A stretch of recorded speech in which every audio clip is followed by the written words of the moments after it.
Mesdames et Messieurs les représentants de l'administration,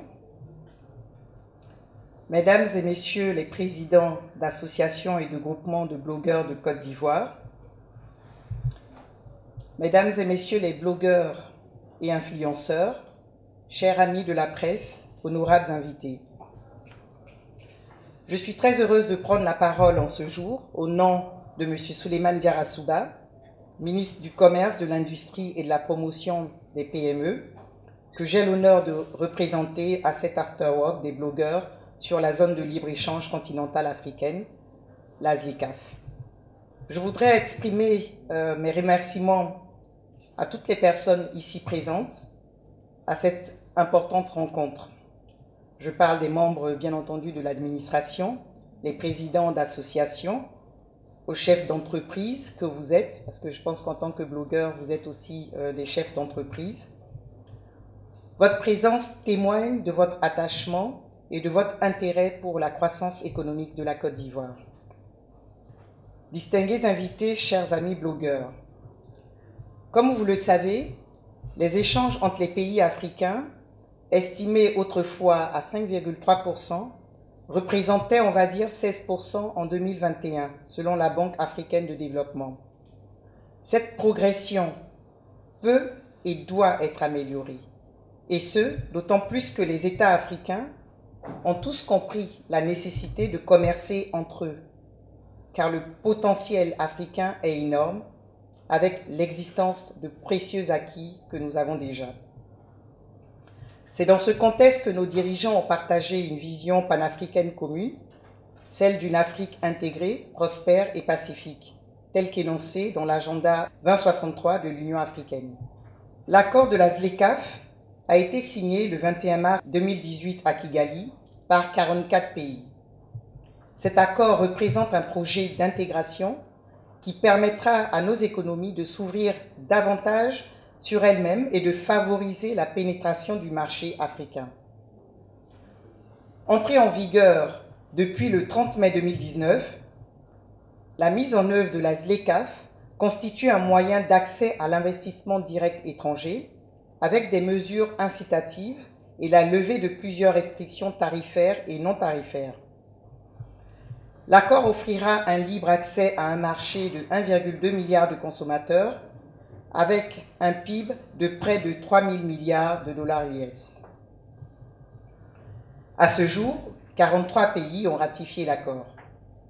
Ce marché unique constitue une opportunité pour stimuler la transformation structurelle des économies, faire progresser l'intégration au niveau continental, développer le niveau des échanges intra-africains, créer des emplois, de la richesse et surtout réduire la pauvreté et les inégalités.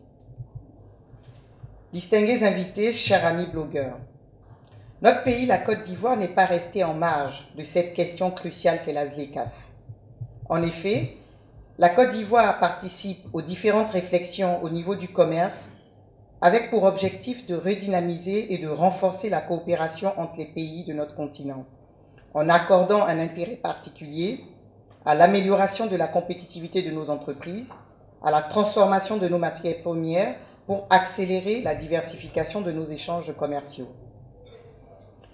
La Côte d'Ivoire s'inscrit dans la vision d'élargissement du marché commun et veut aller plus loin dans sa politique de diversification et d'accroissement du commerce extérieur grâce à la mise en œuvre de son plan national de développement 2021-2025. Pour rappel, un des 6 piliers de ce plan national de développement concerne l'accélération de la transformation structurelle de l'économie par l'industrialisation et le développement de 7 clusters que sont l'agro-industrie, la chimie et la plasturgie, les matériaux de construction, l'ameublement et l'équipement, l'industrie pharmaceutique, l'industrie textile, l'emballage et le montage et assemblage de véhicules. Distingués invités, il est aussi important de souligner que grâce à l'engagement et au leadership du président de la République, son Excellence M. Alassane Ouattara, champion de l'agenda 2063 qui n'a cessé de multiplier les initiatives afin de jouer pleinement son rôle dans la réussite de l'opérationnalisation de la zone de libre-échange continentale africaine, la Côte d'Ivoire figure parmi les premiers pays à avoir élaboré une stratégie de mise en œuvre et mis en place un comité national pleinement opérationnel. Pour preuve, les actions de sensibilisation et de communication que la secrétaire exécutive, je pense, vous présentera le long de ce afterwork. Nous pouvons citer également toutes les actions de négociation menées par les experts du ministère à l'effet de s'assurer de la bonne prise en compte des intérêts de la Côte d'Ivoire et plus spécifiquement de ceux de notre secteur privé. Cet engagement du gouvernement ivoirien à la mise en œuvre de la ZLECAf a d'ailleurs permis à la Côte d'Ivoire d'être désignée pour accueillir la 3e édition de la foire commerciale intra-africaine, ce que nous appelons communément l'IATF 2023, dont la signature de la convention d'accueil s'est tenue officiellement le 25 mars dernier, ici même à Abidjan. Mesdames et messieurs, cet afterwork des blogueurs vient à point nommé, car il représente une excellente occasion de vous sensibiliser sur l'accord de la ZLECAf en vue d'un meilleur relais d'information auprès de toutes les parties prenantes. Cet événement est également une opportunité de rappeler votre rôle essentiel en tant que points focaux dans la transmission d'informations via les réseaux sociaux. Je voudrais saisir cette occasion pour saluer le travail que vous accomplissez quotidiennement dans la transmission d'informations via les réseaux sociaux et autres canaux de la communication digitale. Votre métier vous confère une proximité avec les parties prenantes de la ZLECAf et cette proximité fait de vous des partenaires de choix dans la vulgarisation et la promotion de l'accord de la ZLECAf en Côte d'Ivoire. Ce cadre d'échange que représente l'Afterwork des blogueurs est l'occasion de solliciter solennellement votre engagement pour nous appuyer dans le relais et la diffusion d'informations pertinentes sur l'accord de la ZLECAf, ses enjeux et opportunités pour les parties prenantes au niveau national. À travers des échanges sur la ZLECAf, vous aurez les outils nécessaires pour bien mener cette mission. Je sais que vous saurez en tirer le meilleur parti pour en faire une diffusion aussi large que possible. Je voudrais conclure en exprimant mes vœux les meilleurs pour une activité réussie avec une participation franche, active et productive de tous ici présents. C'est un projet panafricain qui est né il y a très longtemps, hein. C'est maintenant qu'on entend parler, mais c'est un projet qui vient d'une vision des pères fondateurs de l'Afrique qui ont rêvé d'une Afrique intégrée, prospère et pacifique.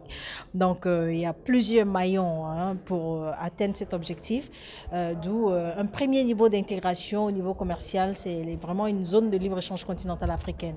Et après, il pourra avoir d'autres niveaux, à savoir l'union douanière, l'union monétaire, l'union de politique commerciale et tout. Donc le premier niveau, c'est vraiment la zone de libre-échange continentale africaine où on enlève les droits de douane entre les pays signataires et les pays qui ont ratifié l'accord de la ZLECAf.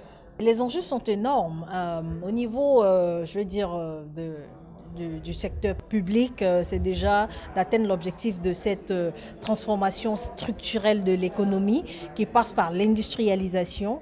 On a aussi la création d'emplois, la réduction de la pauvreté et plus concrètement pour le secteur privé, ça représente 1,2 milliard de population, de population potentielle acheteur pour environ 3 000 milliards de US en PIB, c'est-à-dire en pouvoir d'achat monétaire.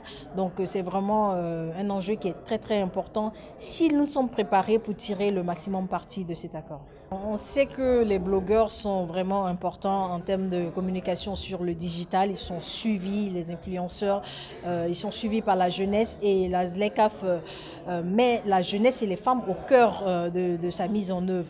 Donc pour pouvoir atteindre cette cible-là qui est la jeunesse qui suit beaucoup ces blogueurs et ces influenceurs, donc nous espérons vraiment que ces blogueurs soient un relais d'informations concrètes et correctes sur la zone de libre-échange continentale africaine parce qu'ils ont une facilité d'accès à la cible, à l'ensemble des parties prenantes. Aujourd'hui, je pense que cette activité est capitale pour nous dans la mesure où l'accord de la ZLFK vise le développement économique de notre continent et donc c'est quelque chose qui va venir contribuer à lutter contre les inégalités en termes de pauvreté et tout ça. Ça va faciliter également les échanges commerciaux entre les différents pays de l'Afrique et également impulser le développement tant souhaité pour notre continent. Déjà, il faut savoir qu'en Côte d'Ivoire, selon les récentes études, il y a plus de 10 millions d'utilisateurs d'Internet en Côte d'Ivoire. Et les personnes qui sont les mieux placées, les canaux efficaces qui peuvent disséminer les informations, ce sont les blogueurs et les influenceurs. Donc aujourd'hui, suite à la formation que nous avons reçue, nous sommes suffisamment outillés pour passer les informations justes afin d'impliquer toutes les parties prenantes parce que la ZLFK, c'est l'affaire de tous. Nous accordons une très grande importance en termes de libre-échange en Afrique de façon générale. Je suis entrepreneur avant d'être blogueur. Il est très important d'être libre d'investir partout en Afrique. Avant, aujourd'hui, je ne savais pas grand-chose de la ZLFK, en toute honnêteté. Je ne savais pas les mesures prises et je ne savais presque rien, je peux le dire. Mais je pense qu'aujourd'hui, on a appris beaucoup, on va apprendre beaucoup énormément. On est engagé à 100% au niveau du digital, principalement en termes de communication, en termes d'information de toutes nos communautés. Un peu partout en Côte d'Ivoire et même en Afrique, afin qu'elles puissent découvrir, savoir tout ce qui est fait avec la ZLFK partout en Afrique. Donc on est à 100%, même je peux dire à 200% engagé auprès de l'organisation pour pouvoir divulguer les informations et permettre à tous les membres, à toute la population, à tous les entrepreneurs de Côte d'Ivoire et partout en Afrique de connaître les mesures prises et autres avec la ZLFK.